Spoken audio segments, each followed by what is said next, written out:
Ingénieur CVC, pour les gens qui ne savent pas, c'est ingénieur chauffage, ventilation, climatisation. Il traite tout ce qui est confort thermique et renouvellement d'air dans un bâtiment. On a une demande de client qui nous demande par exemple « je veux construire des bureaux ». Donc nous, on prend ce cahier des charges et on fait des calculs et on dimensionne nos équipements par rapport à ça.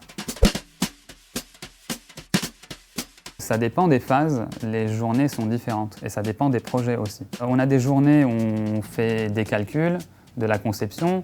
On a des journées où on dessine avec nos projeteurs. On doit faire des réunions avec les architectes parce qu'on ne travaille pas seul. On reçoit des commerciaux, avoir les dernières innovations sorties dans le marché parce que c'est ce qu'on doit aussi à notre client, être innovant et être au dernier cri.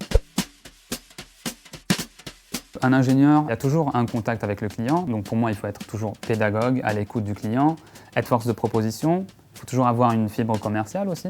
Et sinon, un bon ingénieur CVC, il faut qu'il soit aussi rigoureux et bien organisé.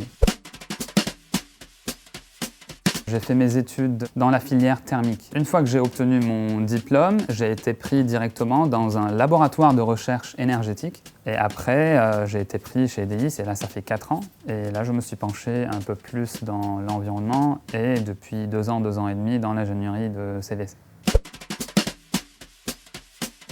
Un ingénieur CVC est indispensable dans un bâtiment. Parce qu'aujourd'hui, on a des réglementations à respecter.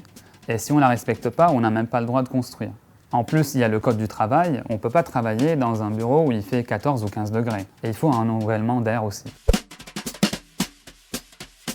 L'ingéniosité, parce que c'est très important. Être technique et rigoureux quand même.